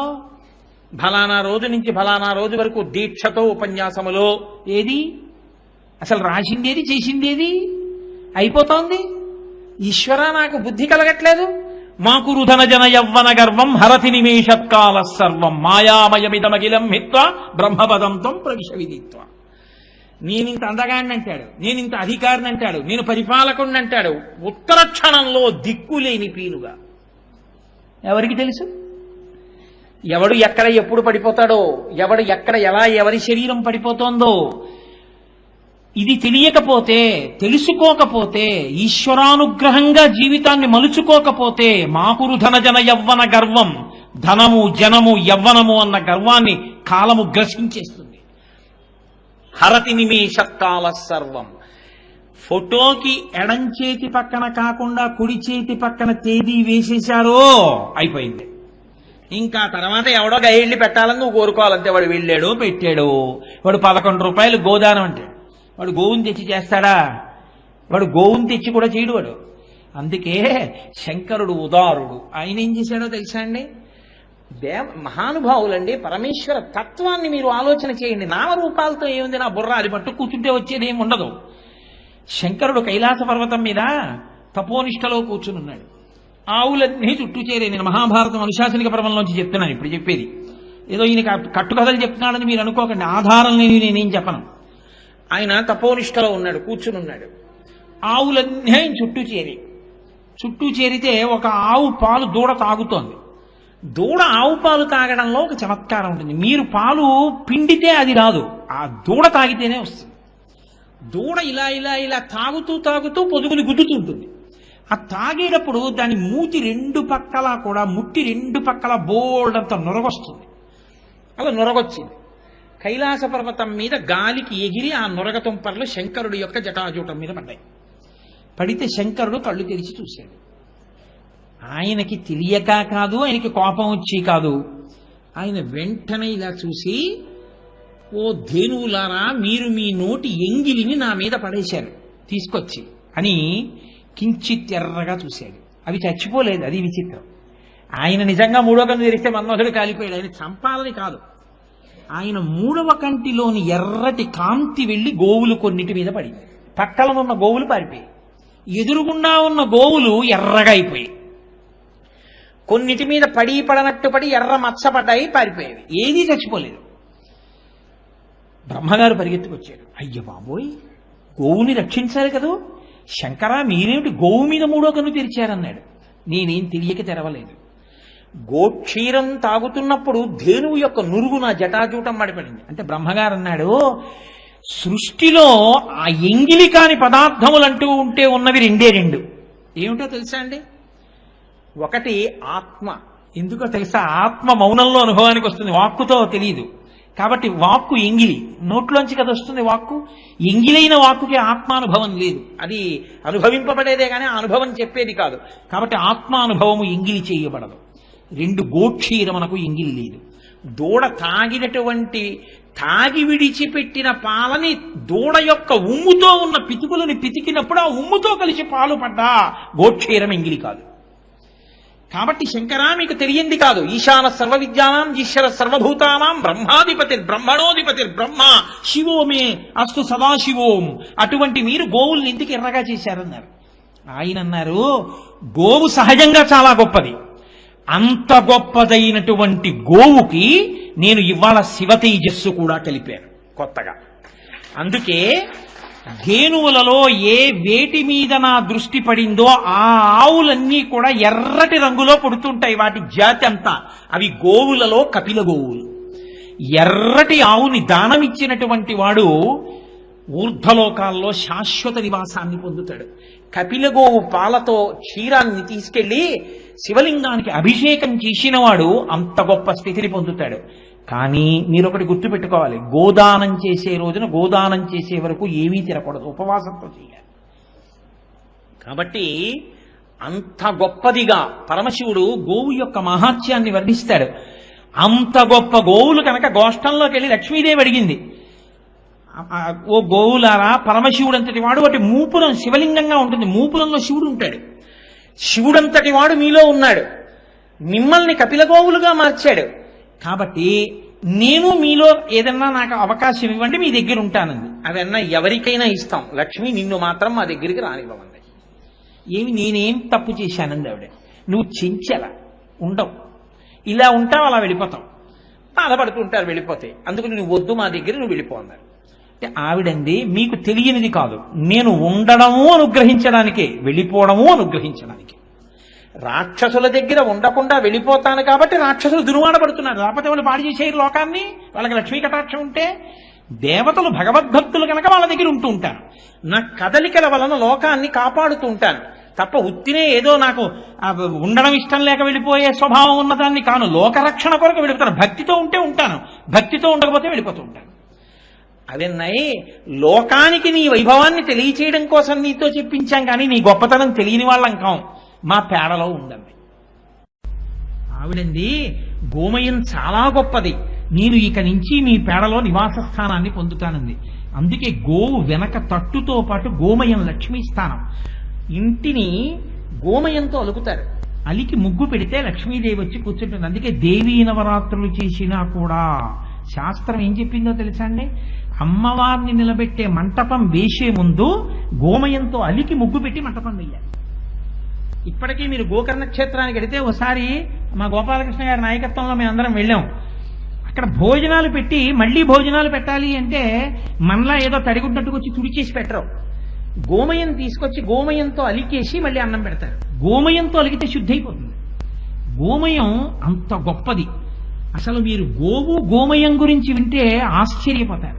సరే, నేను ఇంతకీ గోవు గురించి మీతో ఎందుకు ప్రస్తావన చేయవలసిన అవసరం ఏర్పడింది అంటే, శివుడంటే అంత ఉదారుడు, లోకమునందు పవిత్రమైన వాటిని మరింత పవిత్రం చేస్తుంటాడు, మరింత కాపాడుతుంటాడు, మరింత రక్షిస్తుంటాడు. అంత మంగళప్రదుడు, జగత్తుకి తండ్రి, మహానుభావుడు. అటువంటి వాడు చంద్రశేఖరుడై, కాలాతీతుడై, మన్ని కూడా కాలంలో గ్రసింపబడకుండా ఆయన పాదములు పట్టుకుంటే పైకెత్తి నెత్తి మీద పెట్టుకోవడానికి ఆయన సిద్ధంగా ఉన్నాడు, అనుగ్రహించడానికి సిద్ధంగా ఉన్నాడు. అరే రే, ఆయన పాదములు పట్టక పాడైపోయాను, ఇప్పుడు నేను ఆయన పాదములు పట్టి రక్షింపబడాలి. కార్తీక మాసంలో సన్నజాజులు బాగా వస్తాయి, సన్నజాజి పూలతో పూజ చేస్తారు శివలింగానికి కార్తీక మాసంలో. విశేషించి ఈ వచ్చే సోమవారం, కార్తీక సోమవారం గోవులకు సంబంధించినటువంటి అష్టమి. పరమశివుడు, లక్ష్మీదేవి, శ్రీమన్నారాయణుడు అందరూ ఆ రోజున దేనితో ప్రీతి చెందుతారో తెలుసా అండి? మీరు గుళ్లల్లోకి గోపురానికి వెడితే కాదు, ఆ రోజున గోపూజ చెయ్యాలి. ఆ రోజున వాటికి అరటిపండో, బియ్యమో, బెల్లం మొక్కో ఏదో ఒకటి పెట్టాలి. గోవుని దర్శించకుండా, గోవుకి ప్రదక్షిణం చెయ్యకుండా ఎవ్వరూ ఉండకూడదు. నేను ఇప్పుడే వస్తూ మాట్లాడాను ఆ రోజు గోపూజలు ఎక్కడ పెట్టాలి అన్న విషయం గురించి. ఈ వచ్చే సోమవారం అంత గొప్పది. గోవు మీద ప్రత్యేకంగా వ్యాస భగవానుడు ఒక స్తోత్రాన్ని రచన చేశాడు. గోవు మీద సూక్తం ఉందండి వేదంలో, అంత గొప్పది. గోసూక్తము అని సూక్తం, గోశ్రీ సంవాదము అని నేను ఇప్పుడు చెప్పిన లక్ష్మీదేవికి సంబంధించిన విషయం మహాభారతాంతర్గతం. కాబట్టి అంత గొప్ప తిథి కార్తీక మాసంలోనే వస్తోంది. లోకాన్ని ఇన్ని రకాలుగా అనుగ్రహించినటువంటి మహానుభావుడు నా తండ్రి పరమేశ్వరుడు. కాబట్టి ఇవాళకి